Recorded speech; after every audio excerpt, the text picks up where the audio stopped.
নমস্কাৰ বন্ধুসকল, এইমাত্ৰ আমাৰ পৰিবাৰে আমাৰ ঘৰৰ কাষতে থকা পথাৰখনৰ পৰা জাকৈ মাৰি পেলাই বেচা মাছ এমুঠিমান আনিছে। এমুঠিৰ পৰা ইয়াৰ এই ফটোত দেখা মতে বা ভিডিঅ'ত দেখা মতে ইয়াত মুঠতে 21টা বেচা মাছ আছে। এতিয়া লগত আছে এইবিধ শাক। এটি যে এনেকৈ যে এতিয়া 21টা বেচা মাছ গণি গণি ল'লোঁ। আকৌ এইটো যে আপোনালোকক শাকটো ভিডিঅ'ত মই তুলি ধৰিছোঁ, এইটো চাওকচোন, শাক দেখিছে?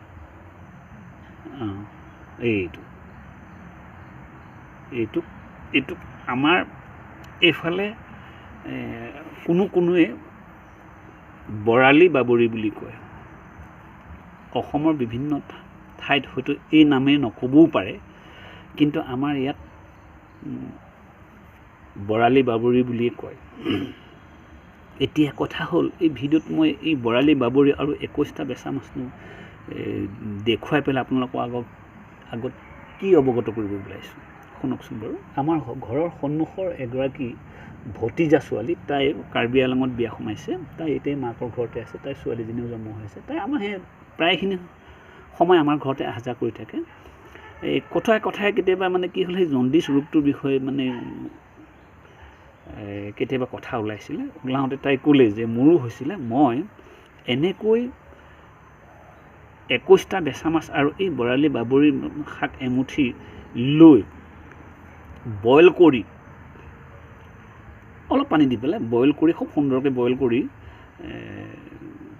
তাত 3টা বা 5টামান মানে জালুক দি পেলাই, আৰু লগতে অকণমান নিমখ, নহ'লে তেনেই পনীয়া পনীয়া লাগিব যে, নিমখ দি আহাৰ লগত 10-12 দিনমান খাওঁতে মোৰ এইটো সম্পূৰ্ণৰূপে জণ্ডিছ ৰোগটো নাইকিয়া হ'ল। এইটো তাই এজনী ভতিজা ছোৱালী, তাইৰ নাম মই ক'লোঁ যে এলিজা পাটৰ। তাই ভাল হ'ল বুলি আমাৰ চোতালতে মোৰ পৰিবাৰ আৰু মোৰ আগত তাই এইটো কথা ব্যক্ত কৰা কথা। মই কথাটো বিশ্বাস কৰা নাই, কিন্তু আকৌ আমাৰ পৰিবাৰে মোক ক'লে যে আপোনালোকৰ খুৰীদেউ, তেওঁৰ বাবেও যিহেতু খুৰী শাহু, ক'লে যে আমাক খুৰীদেউ সৰুটো ল'ৰা, তাৰ নাম বিপুল কুমাৰ বৰদলৈ। আমি তাক মৰমতে সৰুৰ পৰাই সোণ বুলি মাতোঁ। যে বোলে তেওঁ ক'লে যে আপোনালোকৰ খুৰীদেৱে বিপুলকো এনেকৈ মানে কি এই দৰৱটো খুৱাই ভাল কৰালে। এওঁ যেতিয়া কথাটো ক'লে, মই সুধিলোগৈ আমাৰ খুৰীদেউ ল'ৰা, তাৰ নাম বিপুলক। তাৰপিছত বিপুলে ক'লে যে মই কি কৰি খুৱাইছিলে মায়ে নাজানো, কিন্তু মই ভাল পোৱাটো হয়, কিন্তু মোৰ জণ্ডিছ হোৱাটোও হয়। কিন্তু মই খালোঁ এনেকৈ, ঔটেঙাৰ ৰসো খাইছিলোঁ বা পাচলিও খাইছিলোঁ, কুঁহিয়াৰ ৰসো খাইছিলোঁ। সি ক'লে বোলে এইবিলাক জণ্ডিছ ৰোগত কুঁহিয়াৰ ৰসো ভাল বা আনাৰস ৰসো ভাল বুলি। সি কোৱা কথা সেইটো কিমান সত্য নাজানো, কিন্তু মই বিশ্বাসত লোৱা নাই এইটো কাৰণে যে কেৱল ঔটেঙাৰ আঞ্জা, কুঁহিয়াৰ ৰস আৰু আনাৰস ৰস খালেই যে ভাল হ'ব, এইটো কথা মই সাধাৰণতে বিশ্বাস কৰা নাছিলোঁ। তথাপিতো মই তাক প্ৰমাণ ল'লোঁ যে তাৰ মাকে, অৰ্থাৎ খুৰীদেৱে তাক এই দৰৱটো বনাই দিওঁতে সি খাওঁতে তাৰ সম্পূৰ্ণৰূপে জণ্ডিছটো ভাল হ'ল। সেই দুটা কথা, এই আমাৰ ঘৰৰ কথা, আমাৰ মহলটোৰ মানে সন্মুখৰ ঘৰৰ কথা মই কথাখিনি কৈ আছোঁ। তাৰপিছতে আহিল মোৰ নিজৰ ঘৰখনৰ কথা। আমাৰ মা দেউতাৰ ফালৰ আমি 5জন ল'ৰা, মই 3 নম্বৰ। মোৰ তলতে যিজন ভাতৃ বা ভাইটি, তাৰ নাম জিতেন বৰদলৈ। তাৰো হৈছিল জণ্ডিছ। সিওতো ক'লে যে মই এনেকৈ ভাল পালোঁ। তাৰপিছত যেতিয়া ভাল পালোঁ বুলি ক'লে, মই ভাবিলোঁ এটা ইউটিউবত ভিডিঅ' বনাম। কিন্তু বনাম বুলি ভাবি থাকোঁতে মই গুৰুত্ব দিয়া নাই বা মই মাছো পোৱা নাছিলোঁ। কিন্তু আজি আপোনালোকৰ সন্মুখৰ আগত মই এনেদৰে অৱগত কৰিবলৈ সুবিধাটো পালোঁ এইবাবেই, যিহেতু মই কৈছোঁ যে পৰিবাৰে এইমাত্ৰ পথাৰৰ পৰা জাকৈ মাৰি পেলাই এইকেইটা মাছ ধৰি লৈ আহিছে।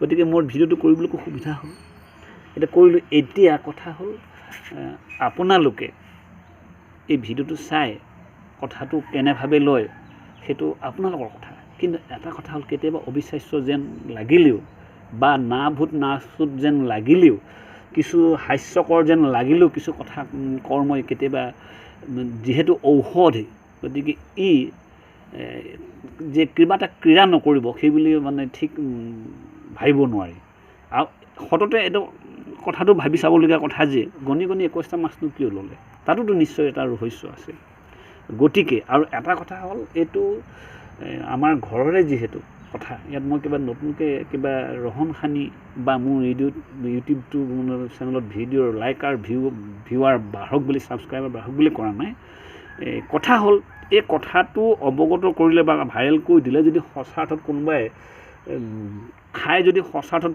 আৰোগ্য হয় তেনেহ'লে সেই জানো মোৰ এটা ডাঙৰ এটা সন্তুষ্টি নহয় যিজনে জানি বুজি পেলাই মানে অন্ততঃ দৰৱটো খাই পেলাই আৰোগ্য হ'ব তেওঁলোকৰ পৰিয়ালটোৰ কাৰণে বা ৰোগীজনৰ কাৰণে যদি এটা ভাল খবৰ নহয় ইউটিউবত বিভিন্ন ধৰণৰ খালো বলো হাঁহি ফূৰ্তি ধৰণৰ কথাটো কিন্তু ই যদি সঁচা অৰ্থত কাৰোবাক উপকাৰ কৰে সেইটোতো কিমান ভাল কথা চাওকচোন বাৰু গতিকে এইটো কাৰণে মই ভিডিঅ'টো মানে ভাইৰেল মানে কৰাৰ প্ৰয়াস কৰিলোঁ এতিয়া আকৌ ক'লোঁ কথাটো যে এনেকুৱা কেতিয়াবা ঠিক এজোপা গছতে ভালেমানখিনি মানে এনেকুৱা শাকৰ দালি বা শাক পাত মানে পোৱা যায় কিন্তু যদিহে এই এনেকুৱা হয়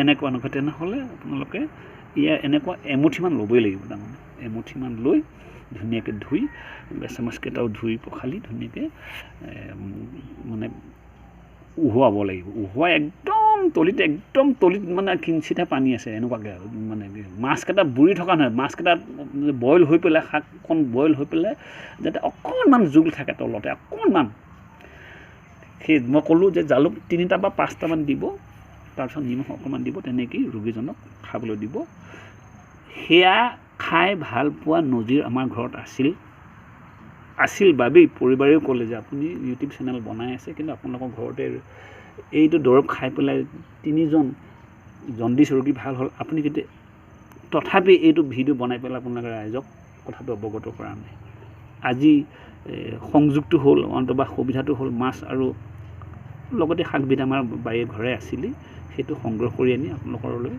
ভিডিঅ'টো উপস্থাপন কৰিলোঁ আপোনালোকে খালি ব্যৱহাৰ কৰি চাওক অৱশ্যে এটা কথা হ'ল বেচা মাছটো যেতিয়া পোৱাটো অসুবিধা কিন্তু ভিডিঅ'টো বনোৱাৰ সময়খিনিতে অন্ততঃ এই আঘোণ পুহ মাঘ ফাগুনলৈ হয়তো বিভিন্ন ঠাইত খাল বিলত এই বেচা মাছটো উপলব্ধ হ'বই গতিকে যাৰ সাধ্যৰ ভিতৰত পৰে মানে সংগ্ৰহ কৰাৰ ক্ষেত্ৰত বিশেষকৈ মাছটো কথা কৈছোঁ বেচা মাছ 21টা বেচা মাছ সংগ্ৰহ কৰাত যাৰ বাবে সাধ্যৰ ভিতৰত পৰে তেওঁলোকৰ যদি কোনোবা ৰোগী আছে তেওঁলোকে এই দৰৱটো খাই চাব পাৰে খাই চাওকচোন বাৰু যদি ভাল পায় কিমান ভাল হ'ব চাওকচোন নহয়নে বাৰু গতিকে আজিলৈ এই খবৰটোকে আপোনালোকক অৱগত কৰি মোৰ ভিডিঅ'টো সামৰিছোঁ এনেদৰে আমাৰ অৱদান চেনেলৰ ভিডিঅ'বোৰ চাই থাকিব লাইক কৰিব কমেণ্ট কৰিব যদিহে ভাবে তেনেকৈ কাৰোবাৰ বাবে উপকাৰ আহক বুলি শ্বেয়াৰো কৰিব পাৰে নহয়নে বাৰু ধন্যবাদ